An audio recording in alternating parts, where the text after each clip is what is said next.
Hi everybody, this is Starseed Showdown, January 30th, 2022, and today we'll be having a discussion with Lauren.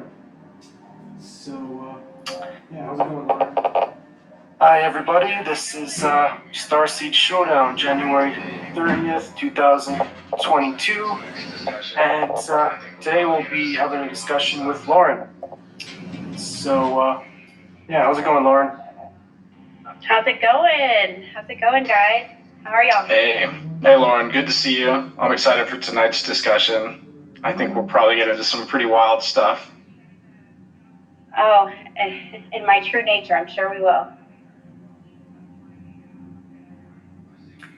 So do you want to do that guided meditation now, or should we wait till more people are in a room? I mean, it's up to you guys. You guys are taking the wheel, and I'm just kind of flowing with it. So if you want to wait for a couple of people, or if you want to kick it off, I'm good either way. I say we give it a few minutes. We can just kind of hang out for a little bit. I think more people might dig that meditation and might put it in kind of like a good state. So yeah, we can wait maybe like a few minutes. Okay, so that's a good idea. Let's, hi Cosmic. Hey. What's up, lady? How are you? Doing good. It's great to be here. I'm excited. Me too. Happy you're here, Cosmic. Thank you.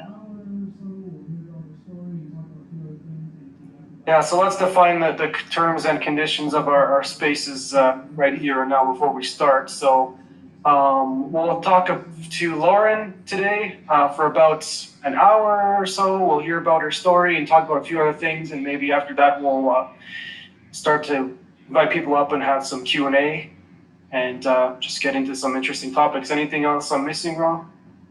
No, that's pretty much it. Think of a question you might have for later, and then if we do get a bunch of speakers up, we'll just do the hand raising thing. So pop the old hand up and we'll go in order. What are your thoughts on adding to the description up top or modifying it just to like... Oh yeah, I meant to mention that. Yeah, please do, Cosmic. Let's do this. Well, so you're okay if I do it, or? Yeah, I liked what you had on there where it was talking about kind of like what it was, like the consciousness of things. I think that was I think it'll be like a beacon of light for the right people. And I think that it'll kind of guide anyone that needs to kind of hear what it said tonight into the space. We got some marketing wisdom from Cosmic here. Yeah, so do you want me to do that, Avogadis, or do you want to do that, or does it make sense what we're saying? Yeah, you can go ahead and modify it if you want to, whatever. I'm good with that. It's very limited in space, so you can just delete whatever you need to there. Lauren, are you okay if I focus on the content as far as the description goes? Whatever you want, whatever your intuition leads you to, go for it. I'm here for all that. Okay, good. What's up, Bum?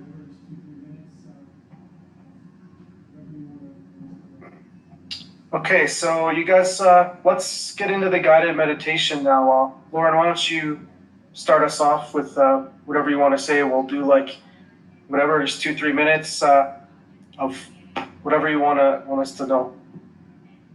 Sure. So I like to start us off to kind of just protect our space. I think this is a safe space for us to kind of learn and grow in our consciousness and in our intuition. And so what I'd like for everybody that is listening right now to do is to breathe in for 4 seconds and breathe out for 8. You can close your eyes, you can keep your eyes open, whatever is the most comfortable and natural for you.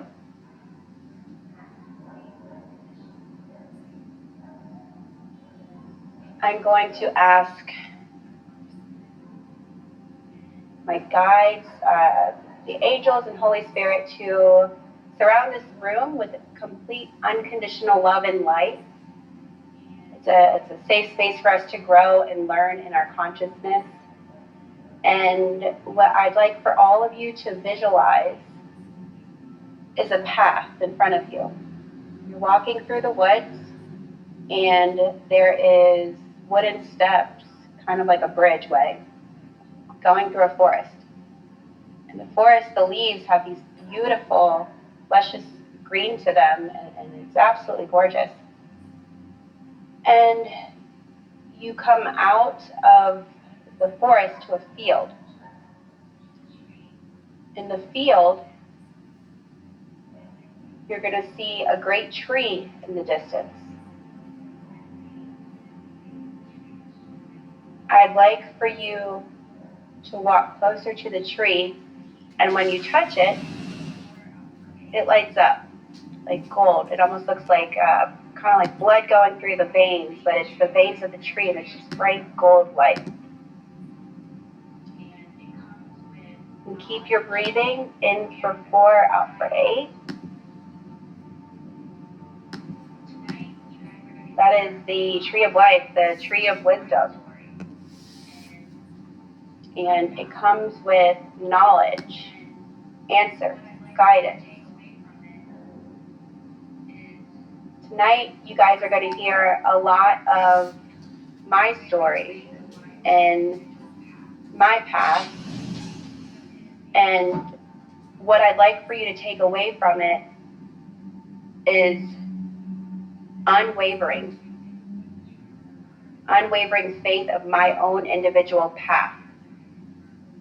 We are in a world of constant opinion, and just this is the right way of doing things. But the truth of the matter is that we all have our own inner guidance, our own compass system within us that we must follow.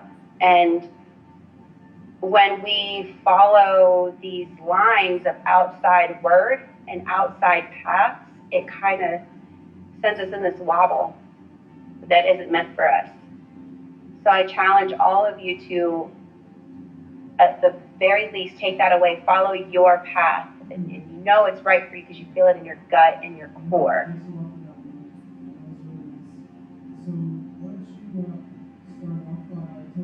And I will leave us there. So, Abagades, Sir Citizen, you guys lead us in. Yeah, thanks a lot for that, Laura. That was really nice. So why don't you start off by telling us a little bit about you, who you are, and what you do, and how you came about to doing this spiritual stuff. Yeah, so I'm going to answer that, but I'm going to answer that question kind of in my way. So one of the things I like to teach people is that I am. I am is the 2 most powerful words that can be used in any language. It's powerful. There's so much power behind I am. I am that I am, and you are that you are. I am that you are, and you are that I am. And it's like a reflection, and I'll get into that in a little bit. But I think it's really important to kind of touch on who are we, right? A lot of times we get into this space of, who am I? What is it that I want to do? You know, what is my purpose? And it can be a really, kind of shadowy and difficult space to be in. And that kind of ties into what I was just saying, is that the more that we turn inward and look within, the more we uncover who we are. So who am I, Abagades?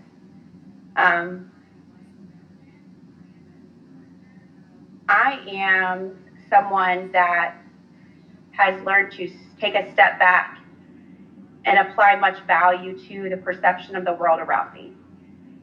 I am light and darkness. I am the gardener of spirits. I plant seeds, and I show others how to water them and encourage them as they grow within their spirit and their own consciousness. Some may call me a psychic, some may call me a mystic, somebody call me Christ consciousness, some may call me a starseed. I am that I am. I'm a lot of things. My one mission, though, that is really important for me is to help others see the light within, see their own gifts, their own natural abilities, and teach them how to use it.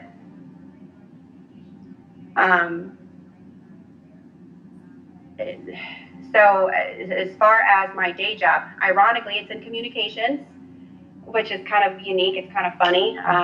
I work for a very large communications company, and I do feel that I was divinely guided there. But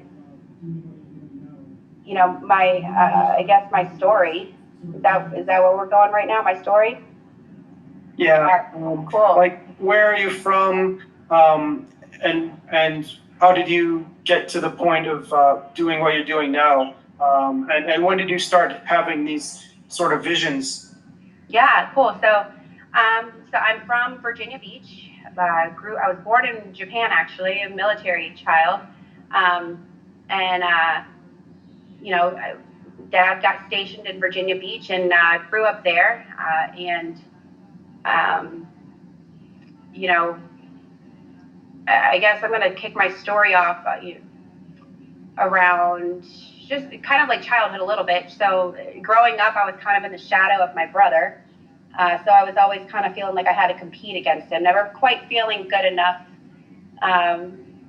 and or that I could make my parents proud. You know, it was always about my brother, and I realize now that was just ego. I was holding myself back, but yeah, I have a kind of interesting story, and it's not pretty, y'all. But I'll just be honest and genuine, and just follow my gut on it. So I was really young. I got pregnant with my daughter at 19, and I had her 2 weeks after I turned 20. I mean, I was still a kid myself, really. So I had to grow up really fast, and was with the wrong person. But by the way that I was raised, I was told that, you know, you have to stay with this person or else, you know, that I was wrong for feeling differently. And I took that to heart. This person was actually a alcoholic, big alcoholic, crazy alcoholic. He would chug vodka bottles like all day, and I never knew who I was coming home to. It prevented him from finding jobs. He would lose his jobs all the time. I was having to support our family by myself at a very young age. I really didn't have much stability back then, and you know, it was a scary place. Fast forward a little bit, I had another daughter. 5 years later, still with him, still trying to fight the good fight, right? And alcoholism didn't change. So I took my entire life savings, and I sent him to a rehab facility, an inpatient rehab facility. And I remember I went to go to the grocery store with my two girls after he was there, and I had to get formula. And I had just gotten paid that day, so I went to go get the formula. My card was declined, so I called the bank. Bank says, well, your card has all these charges for hotel rooms. And I was like, what are you talking about? You know, and the hotel rooms were actually like right by the rehab facility. So it turns out he was getting hotel rooms with some girl that he met in rehab. You know, I found out, like, she had called me afterwards and said that she was pregnant, right? So that was pretty traumatic. That turned out to be a lie. So this is where it gets pretty bad. So I mentioned a moment ago, I didn't really know who I was coming home to, and this all kind of ties into my awakening and everything, so you guys understand. I just knew that if his eyes were black, he was drunk. If his eyes were blue, I was good. I was safe. It was so bad that my dad, actually, who lived on the street, my dad would leave his back door unlocked in case I needed to escape with my kids. And I remember I finally got some extra money, you know, because I had spent all of it sending him to rehab. And I went and I got myself a new cell phone. He comes home from work, and his eyes are black, so I know it's not good. And he says, "What's that?" And I said, "Oh, I'm so excited. I got a new phone and this and that." And he takes it and he throws it out the window. And then I react because I don't want it to be broken. It's the first thing I've got for myself in so long. And so I get up and run to try to go grab this cell phone, and he runs after me. He pushes me down the stairs, and then I try to get up to go through the front door to grab it, and he kind of pushes me through the front door into the cement outside. And then he gets the phone before I do. He picks it up and he smashes it. And then he grabs me and he drags me back in the house. So the neighbor sees it, right? So when he's dragging me back in the house, I remember I look up at the top of the stairs and there's my 3-year-old. She's standing up there and she's like trying to crawl down these stairs to try to help me. And he's like strangling me. It's not a pretty story, but anyway, so, and I remember kind of like this outer ring, because there was like oxygen leaving my brain. I thought that I was going to be, like that was like my last moment. And I remember my daughter kind of just laid over top of me, and she was like, just like, she was trying to like help me. She like flung her little body over top of me to try to protect me. And I kind of felt like I had something to fight for. And from there, he started to hear sirens. So he had a pocket knife on his hip. And he took the pocket knife and he cut a little piece of his skin on his side. So it was bleeding, he was drinking, right? So cops show up, and at the time I lived in Virginia, so it was a Commonwealth state. So it's Commonwealth law, which is awful. And they separate us. They put me in my neighbor's house. They took pictures of my neck and everything. And they kept him in our house. And I just remember I'm sobbing, and I call my dad. I'm like, I don't know what's happening. I don't understand, but the cops are here. They're talking to us, and you just got to come. So my dad comes, and next thing I know, the cops said to me, they said, we're going to arrest you. I said, what do you mean you're going to arrest me? They said, well, the law is that whoever has the worst injury, the other person's arrested. And I was like, are you kidding me? Like, I didn't even do anything, right? So long story short, they ended up saying, okay, well, we'll drop these charges down, so that they ended up charging me with a felony. They charged me with a felony for something I didn't even do, felony malicious wounding. And I remember I went with my dad to go talk to this attorney, and he said to me, he said, Lauren, you could be facing 30 plus years in prison for something I didn't even do. And at that moment, like I remember I saw my dad. He was crying for the first time I've only seen my dad cry 3 times in my life. When his grandmother died, when my parents got a divorce, and that day, and that broke me, because for the first time I felt like I was not safe. Like my dad had always just been this like white knight for me, and it was terrifying because I knew that he couldn't protect me. And so they ended up making some deal where if I was on good behavior for 2 years and I went to do like these like domestic violence classes for this thing that I didn't even do, that they would reduce or drop the charges entirely, right? And so that happened. And during that process, I meet this guy Jay.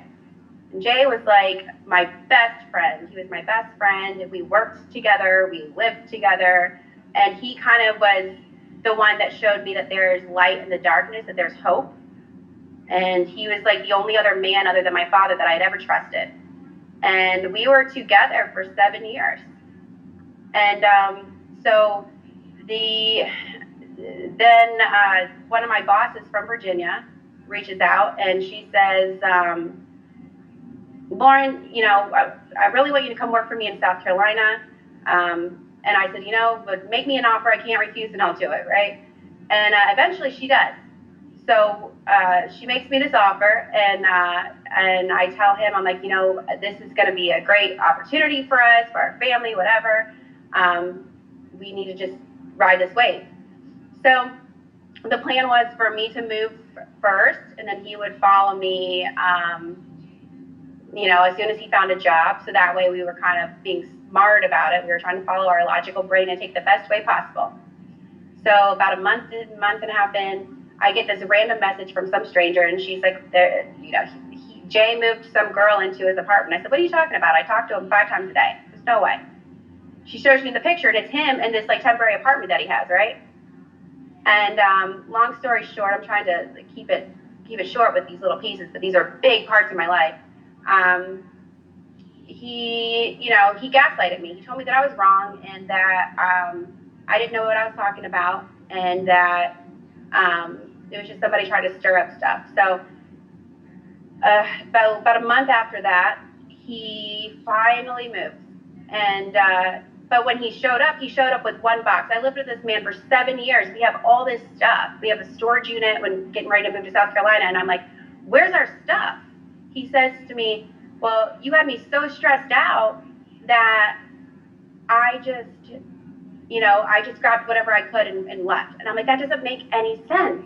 And in my mind, I'm like, this doesn't make sense, but I'm just kind of like wanting it to work, right? Like I wanted to grab onto this idea of something that I thought was everything that I ever wanted. I thought, right? So, during this time, I'm paying for his apartment in Virginia, I'm paying for the place in South Carolina, and I'm paying for myself, and I'm paying for his car payment because he had that period of time without work. Taking care of all this stuff. Then on our 7-year anniversary, he comes to me and he says, hey, so, and this is probably about a month or so after he moves in, because he said I had to pay for it until the lease was over because he couldn't break the lease because it was like a month, but there was still like a month left or something, I don't know. And so he comes to me on our 7-year anniversary and he says,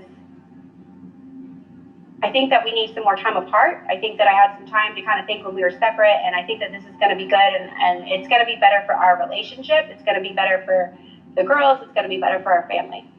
So this is the man that I thought that I could trust more than anybody in the world, like my father, and that I thought was my best friend, that he could have told me, Lauren, drive your car off this cliff and you will be completely safe and I'll make sure you get through it. And I would have believed him. I genuinely would have. And I was so gullible. And so it turns out, the same day, so he moves out, same day, I find out that the girl from that picture that lived in Virginia, he moved her to South Carolina that very same day. And then 2 weeks later, I found out that she was pregnant. So this is the second man in my life that was cheating on me and getting me pregnant. And it just made me feel so insecure and like there was something wrong with me. And I felt like I had fought through this whole thing with like the courts for something that I didn't even do. And then, then like this whole thing happens, and it was like losing a limb. I mean, 7 years is a good period of time. And I just remember, the first thing that I really remember was the silence. And during this time, it's right when COVID hit. So on top of that, my daughter's dad, because they have lived with me, my daughter's dad filed an emergency custody order. And because it's Virginia, they said that I couldn't take the children out of the state until we went to court. But the thing was that he didn't even want to take care of them at the time. He just didn't want me to have them. And they had been with me their whole lives. And it was devastating for me because I felt like I lost everything. And then on top of that, I had found out that my dad's wife was actually messaging that girl for months. So she had known for months everything that was happening, and was like saying like really awful things about me, and to this woman who I didn't even know existed. I didn't even know this woman existed. And so I told my dad, I said, Dad, I love you more than anything, but I am just where I'm at right now. I cannot take another thing. I can't take anything else. I have to create some space between us because I'm about to crumble. So I felt like I lost my family, I lost my kids, I lost my best friend, and I'm living in this state where I didn't know a single person. And so the first thing that I really remember was the silence of the world around me, and that was terrifying. It was so scary. So at first, I just remember I was trying to do every single thing that I could, almost like in a manic mode, because I didn't want to be still. I was so afraid of being still because I knew if I was still, my heart was going to break. And it's so hard to tell a story sometimes. Okay, so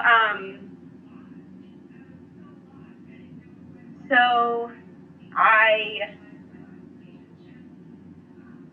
took a deep breath one day, and I was just lost. I was so lost. I didn't know who I was. I felt like I had completely changed who I was in my last relationship. I was very serving in that last relationship, and I did everything that I could ever think of to make sure that he was happy, but I never poured into my own cup because I felt like it's not about me. I need to do this for everybody else. And I felt like it would be selfish of me to pour into my own cup and do stuff for myself. So I didn't. And so I remember like about 2 months after, he had left, I just broke down. I finally was still. I was finally still. When I was still, the freaking dam broke open. And when the dam broke open, I just started sobbing. And at the time, I didn't know what the hell I believed in. I didn't know if I believed in anything at all. I didn't know if there was anything, I was just like, what is this? But at that very moment, for some reason, I said, God, if there's a God, just take me out, because I can't take anymore. Just take me out. I didn't want him to kill me, but I just couldn't handle like the misery. It was awful. And next thing I knew, I heard a cat meowing in my kitchen. And I swear to God, and not in spirit, like in the physical. And I'm like, where the heck did a cat come from? So I look over, and there's this little baby kitten sitting there, and it has part of his ear had been bitten off. He's got scratches and thorns all over him. And I started laughing. I was like, okay, God, I see you. I see you. Because where the hell did this freaking cat come from? Right? Like, how did this cat get in my house? And so then I was like, okay, that's my sign. I have to either allow this reality to consume me, or I have to change my thought on my reality. And so I did. I started off with like law of attraction books, and I read this book. It was fascinating for me because, again, I still wasn't sure. I'm like, all right, God, that was cool, but I don't know. You still got to like show me something. Like, I didn't know what I believed in still. I mean, I knew there was something at that point, but I wasn't fully sold yet, right? So I'm like, all right, I'm just gonna explore everything because this is I got to do something. I gotta work on my mindfulness, my mental health. I got to lift my spirit because I didn't have anyone else. I had no friends there. I had no family there. It was just me, myself, and I. I had Sherwin. That was what I named the cat. I named him Sir Sherwin Parker. Why? I don't know, but that's what I named him. And so me and Sherwin, man, we would sit there and we would listen to audibles. And the one that really like made a big impact for me was this book called E Squared by Pam Grout. And it's for the left brain thinkers, the strategic minds, the science believers. And it talks about how it'll give you clear, tangible evidence if you just apply this theory. And I was like, yes. And it gives you 9 different energy experiments that you can try to help you tap in and receive some type of tangible evidence in the physical world. And I was like, oh, I'm so down for a tangible experience. I'm so down to achieve something. And so I did that. And my mind was blown. My mind was completely blown because they all worked. Every single one of them. And again, I still didn't know what I believed in, but I was starting to walk through this path. And then as I grew on this path, my awareness grew. And then on Christmas Eve 2 years ago, this song came on, and I still remember it like it was yesterday. The song is called Our Love by Judah and the Lion. And I'd never even heard this song before. But when this song came on, it like activated something in me. And when that happened, it was like I had completely shifted realities. I was walking through this really dark, heavy forest with thunder and storm clouds and just really heavy shit, and it was terrifying. And I had finally found the light of this field. And it was like I could see my feet like leaving the dark and walking into the light. And as I walked into this field, I could see flowers grow with every step, like immediately. And it was like full blown, like crystal clear. And then this bright golden light shined over me, and it felt like complete glory. Like I was so ecstatic, and I was trying to use logic at the time. I was like, what is happening right now? Like I didn't understand. Like, how can I see this? And then I saw Jesus, and what I've been doing too, so people don't disengage. I've just been calling Jesus the dude, because that's kind of who he is to me. He's the dude, right? But I saw him, so I see the dude, and he starts telling me these stories, and I'm like, oh, that's cool. And just so y'all know, like I before all of this, I didn't know what the hell I believed in. But he starts telling me these stories, and then I met this dude Asa, and I was like, you'll never believe what happened. I'm like, I saw this in spirit, and I learned about, it was really cool because I saw the dude, Jesus, I saw the dude, and he like showed me that he was like, he showed me that there was like this one sheep, and then there was like on the other side, which was like this field of sheep, and then he kind of walked over away from the field of sheep to the one sheep, and then he took the one sheep and he led them back to the field of sheep. And I was like, that was so cool. Like, I don't know what the hell that means, but that's awesome. He said, Lord, you're literally quoting something out of the Bible. I said, there's no fucking way I'm quoting something out of the Bible. He said, what are you talking about? I don't know anything about it. I know nothing about it. And he said, no, look. And so I Googled it. And I was like, oh my gosh, it's the parable of the lost sheep. Like, that's a thing. It's really a thing. I was so excited because it was like confirmation, right? So then the next night, I had this freaking vivid dream. And so as this is happening, you guys, I'm building my confidence in my experiences. I'm like, there's really something here. And throughout this journey, I'm building my confidence, and I'm peeling back my own layers. And as I do so, like my spirit gets lighter, and my doubts start to fade, right? So this next night, I had this dream, so vivid. It was this woman, and she was pregnant, and she was like walking, and then out of nowhere she gets these like massive like stomach pains, and she was like 9 months pregnant. And from the surroundings of this dream, it looked like it had to be like the 80s or something. And so I see like somebody's like, oh, she needs a paramedic, like she's pregnant, right? So then paramedics come and they take her to the hospital. And at the hospital, I see her sitting there, and she's in so much pain and agony. And then I see this tear falling down her face in like slow motion. And then I slowly saw the life pass out of her eyes, and I knew that she was dead. And then out of nowhere, I see her, she's like, I'm free, I'm not in pain anymore. And she's like in the clouds, and she's just exuberant, and she's so excited. And on her arm, I see this tattoo, and it says faith on it. It says faith. And then I see this girl's face, like right afterwards. And the girl, she's nobody that I knew personally. I think we were like mutual friends on like some like social media platform or something. I knew of her, but I had never spoken to her, right? And I'm like, what in the world? Like, why would I dream of some girl who I don't know who she is? I know nothing about her. Like, this is so weird. Like, this is weird. And so for 3 days, I sat there and I battled. Do I want to ask her about this or not?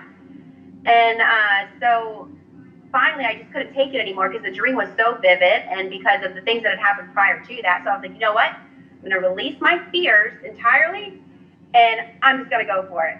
So I think I typed the message out like 10 different times, and then finally I was just like, fuck it, I'm just going to do it. So I said, hey, this may sound weird, but are you by chance associated with a woman that may have passed away during childbirth that had a tattoo on her arm that said faith? She had shoulder-length blonde hair and these very bright eyes, and she just had this really infectious, like positive personality, just like so full of life. And the girl, she messaged back, she was like, oh my gosh, she was like, I have to call you right now. So she calls me. She was like, it's like one of those platforms where you can call people on, right? So she calls me, and she's like crying. She's like, that's my husband's mom. My husband's mom died when she was in childbirth, but they were able to save him, and I'm just found out that I'm pregnant. And she said, I know that it was her because there's literally no pictures of her tattoo out there anywhere. No, like her mom was like, we were talking about it over Thanksgiving dinner, and her mom was wondering if anybody had a picture of the tattoo, because she was trying to remember what it looked like. And she said that's why it stuck out to me, but nobody had a picture of it. So she said, I know that there's no way in hell that you would have known, because nobody knew about that tattoo. Like, I didn't know this girl from Adam, right? Like, I didn't know her. We didn't even live in the same state or anything, right? And she gets her husband on, and he's sobbing. And when her husband comes on the phone, I see the woman again. And the woman starts showing me all of these things that he had just experienced in the current time. Like, I was like, I don't know what this means, dude, but like, she's like showing me you like cutting tomatoes. Like, does that mean anything? He was like, oh my gosh, like I was just cutting tomatoes. I'm like, cool, that's awesome, right? And so as this is happening, this is teaching me how my gifts work for me, right? For me. And that was the confirmation that I really, really needed to say, okay, I'm like, this is cool. So what you're telling me, dude, is like, I'm a psychic, right? So I'm like, okay, this is awesome. Because I had no idea. I had no idea what it was. I was so excited over it because it made me feel, for the first time in my life, I felt like I was special. And I wasn't like, just like this black sheep. Like I felt like I actually had a purpose for the first time. I saw the light in the darkness for the first time. And so then I started to explore that. And I started to do readings with people, and I would help them connect with their loved ones. And I was helping people heal parts of their heart that were holding them back. And with that, I started to see more. And then I realized, because I kept seeing in all of this, I kept seeing Jesus, or the dude. Because at first it was like, I don't know what I believe in, but whatever, But then, every step, and then finally, I said to him one day, I said, you know what? You're there with me, in all these different visions. You were there when I was fully woken up, and you know what? Instead of me trying to figure this whole thing out, I'm by myself. For the first time, I'm just going to surrender. I'm going to let you guide me. So you know what, dude? If this is what you intend, then I ask you to use me as your instrument and light the path before me, and just let me do what I'm supposed to do. And I will live in unwavering faith that it is meant for my highest good. And that was hard, y'all. That was so hard. Unwavering faith means that you have to face fears every day and just trust your intuition. You have to release the opinion of outside word, because some people are not open. Like, you can do a reading with somebody and they're just so like unopened, and they're so conformed to societal norms that they don't allow themselves to tap into their natural abilities, their natural gifts. Every single person here right now has the ability to do the things that I'm talking about, and there's so much more. There's so much more. And so when I surrendered myself to him, that's when things accelerated really fast. And people just started to cross my path that I was meant to talk to. And then from there, I realized that I could see within people, not just their loved ones, but I could see within them, and I could see the things within them that binded their spirit, the things that held them back from their abundance. I could see, like if they were binded by the heart, binded by the mind, binded by stability, which is the root, right? Binded by creativity, because they're told constantly that they can't do something, or they're binded by their voice. They're binded with speaking up, having the courage of a lion. So I could see all of these different things within people in my physical reality. And then when I saw Jesus, he said, help them find their light. And I said, okay. So then I just started talking to people. And I was able to tell them things that there's no way that I would have known. And I was able to share with them the unique things that were about them that they needed to remember and recover, essentially. And then I learned that I was freaking Morpheus. And if you guys have never watched The Matrix, it's pretty funny. So I started to work with people individually, and I realized that this is not about me and my gift. This is about me teaching people how to use their gifts. Because the more that you activate your gifts and the more you turn within, and the more you discover your own truth, your own path, the more you live in unconditional love and peace, and the more you're able to tap and tune into a much higher vibration. And that right there is how we raise the consciousness. That right there is how we solve all of these worldly, physical, 3D problems, right? When we're tapped and tuned into the higher dimensions, we have access to an infinite amount of wisdom and knowledge that just comes to us out of nowhere. I went from being this scared little girl that thought the world was closing in on her to completely understanding quantum physics without ever studying it, ever. I failed math, y'all. I failed math. But here I am, this girl who's having conversations with physicists. And they're like, yeah, that's a great point. And they're telling me that I'm accurate on these things that I'm seeing. So that tells me there's something there. So every single person that's here today, I'm no special than anybody. I am no special than anybody. I am that I am, and we are what we are. I'm not this great mystic. I'm not this, I'm me. I am light in the darkness, and I am here to activate as many people as possible and show them how they can walk into the higher dimensions. Now, there's many ways in, you guys. There's so many different ways in. But there's only one right way. And what I have found is that when you take the right way in, you never see darkness.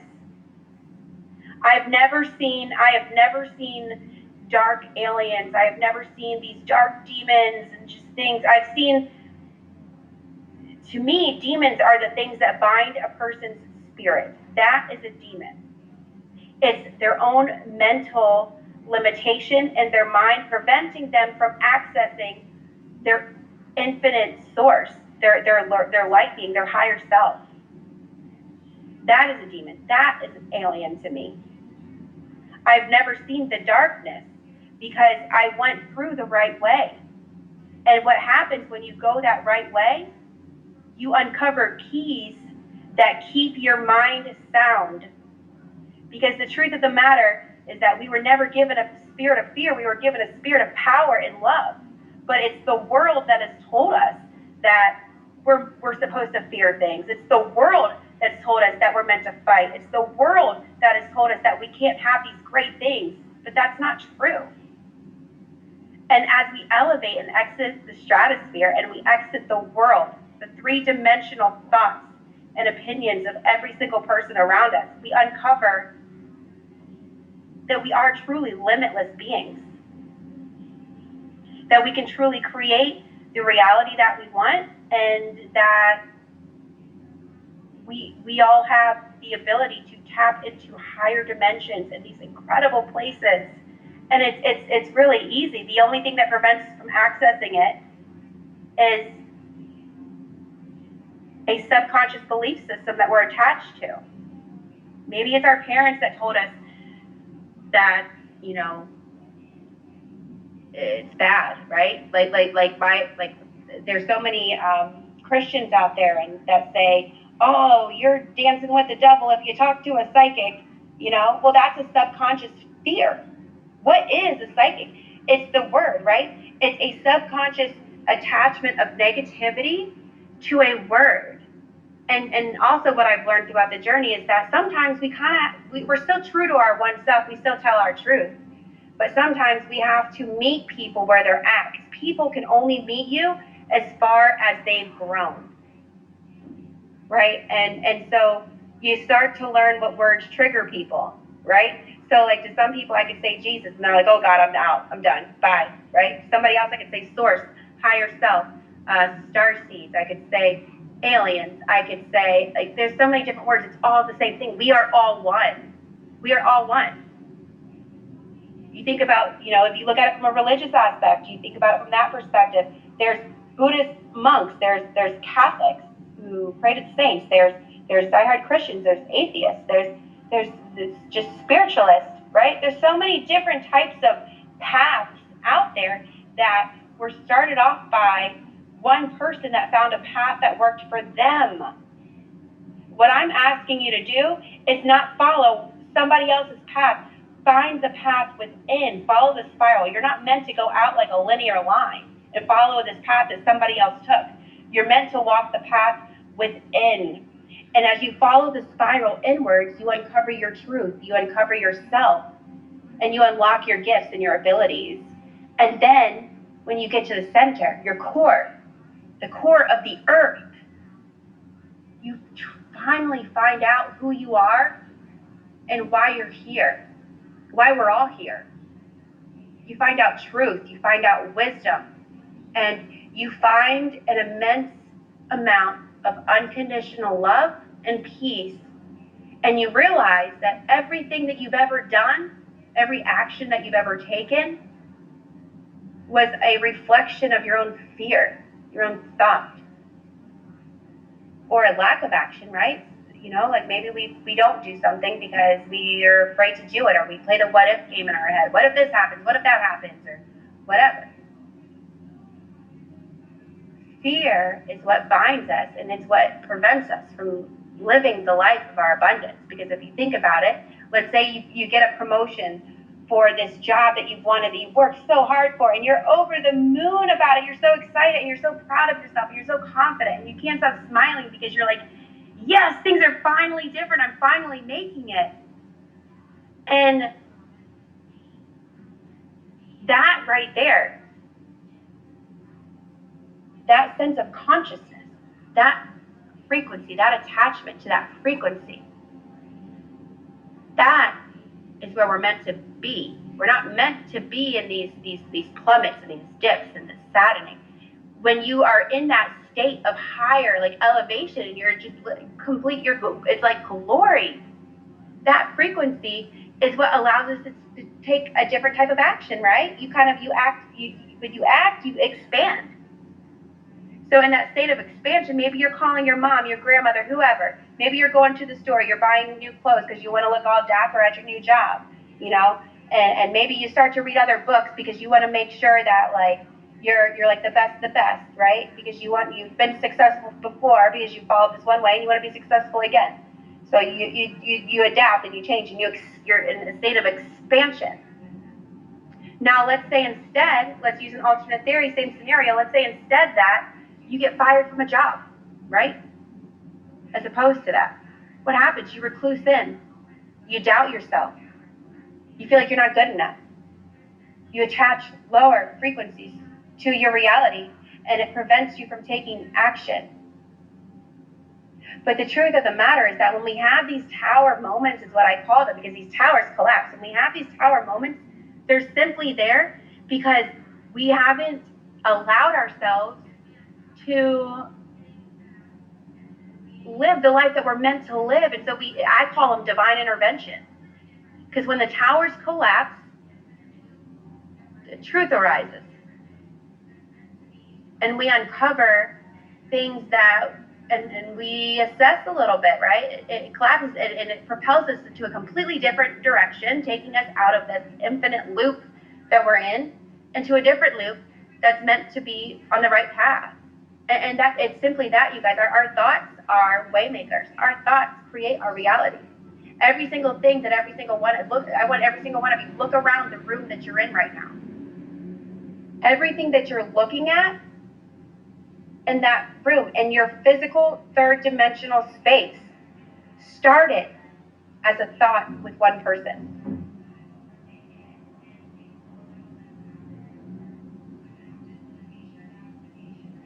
And that's just it. How many great ideas have every single one of you had where you started to kind of overthink it and think, well, that'll never happen, or I'm going to have this limitation or that limitation, right?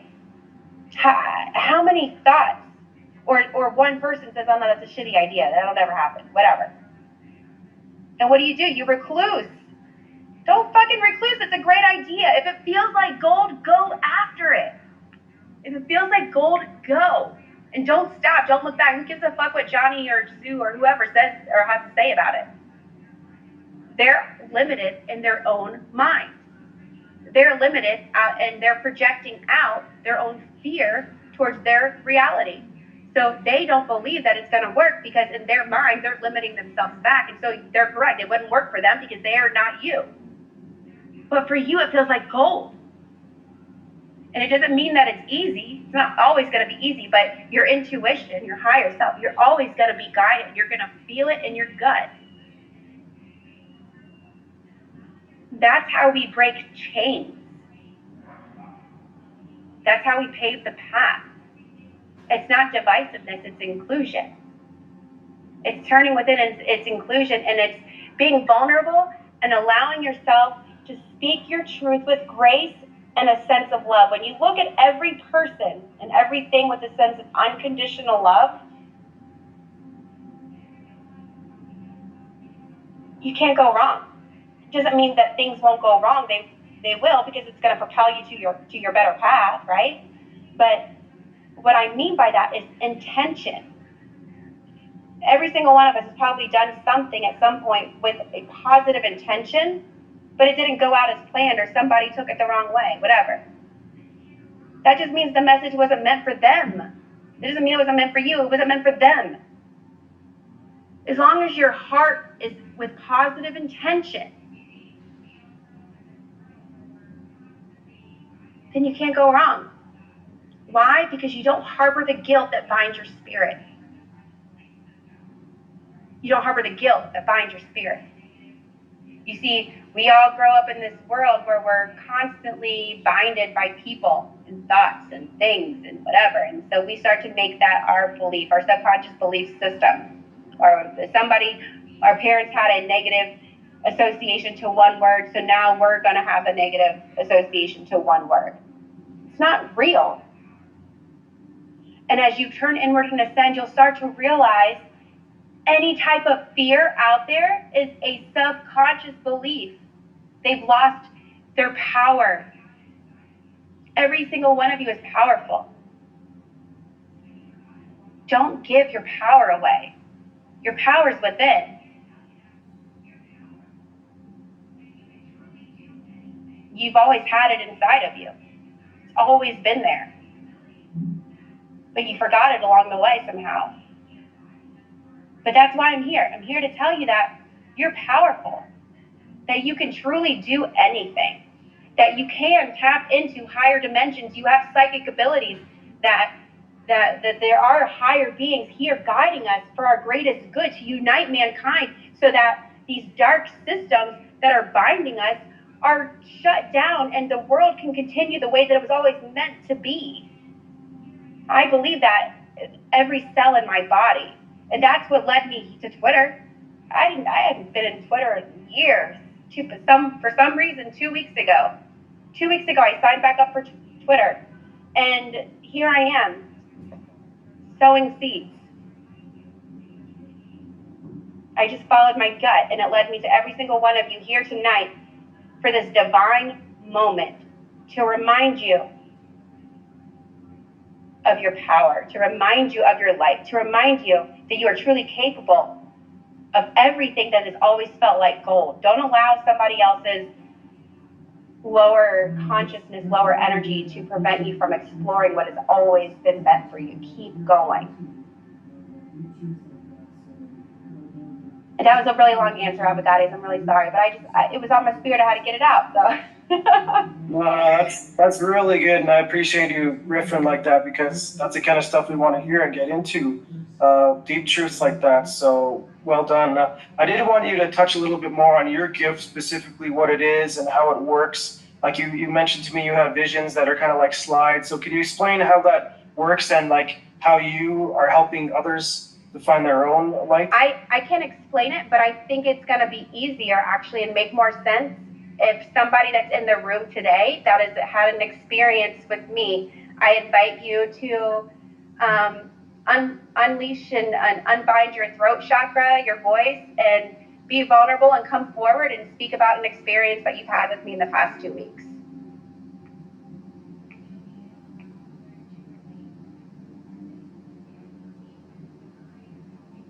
Anyone? I know there's many of you in here. I think it'll allow others to relate from that perspective, because for me, when I am helping people and when I'm reading people, I'm in a state I'm almost like in a trance, right? But I think for them to understand that side of it, they have to understand first just what my intuition is telling me. They have to first understand the other side of it and the vulnerability that goes along with it. So if anyone has had an experience, I invite you to please speak up on it.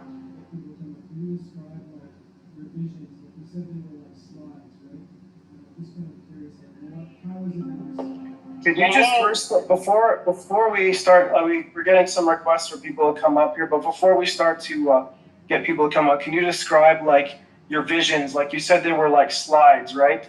And I'm just kind of curious. Oh yeah, okay. So for me, it's like, yeah, I got you. Okay, so it's like a picture reel. When I first start off, it's like I'll just see like little flashes of pictures, and then I just kind of see what I can pick up on, right? I'm just allowing it to flow, and I'm not allowing myself to apply my own. It's not up to me to discern that information, because if I'm reading someone else, it's for them. It's not for me to try to interpret for myself. It's for them to interpret for them. So I see like a picture, and it looks like a daydream. So if you're driving down the highway, and you're just kind of lost in thought, that's exactly what it looks like. Or if you are, I don't know, let's say you're just sitting there and somebody says something and it makes you like picture something in your mind. It looks just like that. It's really simple. It's not like this, like, it's in your mind's eye, it's in your mind. And then once I get the picture that feels right, and I feel it like within my body, it doesn't feel like I'm not like, I'm not sure, right? It's more like, okay, yeah, that makes sense. Like that's what it feels like. You attach to that frequency. And then I just kind of follow that breadcrumb. I go from there. I say, okay, well, does this mean anything to you? And then I'm like, okay. And then does this mean and then, I just kind of follow the things that I'm seeing. And 9 times out of 10, it will give the right message to that person if it's explored the right way. And at the same time, it also depends on that person's level of resistance towards things, which you'll feel it. You'll feel it because you'll start to feel nervous. But that you got to understand that's not your nervousness, it's theirs.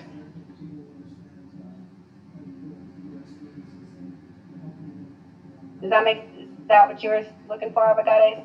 Yeah, awesome. Thanks a lot for that description. And I think that once you get some more people in here kind of getting into their things, people will understand how you're going through their experiences and helping them guide through to go out their light, their inner abilities. So Ron, do you have any questions for Lauren? Yeah. And first off, like Lauren, that was fantastic. I felt you flowing through all that, and that was just so awesome to hear. My question was more towards like the start of your story, because I think a lot of people might appreciate the reframing of this, because you and I have talked about this a little bit. It was, it's hard to hear your story. Like, it's fairly traumatic, and, I'm happy you got through it. You kind of described that as like training, right? Like for where you're at now. Like, can you kind of talk about that? Yeah, so absolutely, great point. So we go through these like karmic lessons that we don't really know why. You guys ever experience something where you're like, I don't understand why this is happening to me. Like, this sucks. Like, why is this happening? Like, I don't deserve this. This sucks. It always comes back for your highest good later. And it's not going to make sense at the time, and it's going to suck and whatever. But then you understand. So, for example, with the guy that, got me in trouble for something I didn't even do, he taught me that I had to have courage, and that I needed to set boundaries. And he taught me that he taught me that, I guess to summarize it, he taught me that there was hope in the dark. There was light in the darkness is what he taught me with that lesson. That lesson, I learned that I could face some really terrible things, but at the end of the day, there's light in the darkness. The other one, he taught me that I needed to set boundaries and not be a doormat and just trust my instincts. I felt that something was off, right? But I didn't trust it because I didn't want to believe it, because I wanted to have an attachment to a story that wasn't meant for me. And so with that lesson, I learned to trust my instincts, to set boundaries, and to step into my own power, really, because if that never happened, I never would have really uncovered who I am. And yeah, so it taught me to trust my intuition and to do things for me, not to please others. Don't be a people pleaser. Like, do things for you. That's the lesson I got from that. But it didn't really come through until like later on, after I had done the work and started to explore. Now in retrospect, I see that, but I didn't see that at the time.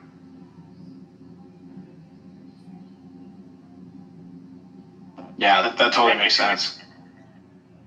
Yeah.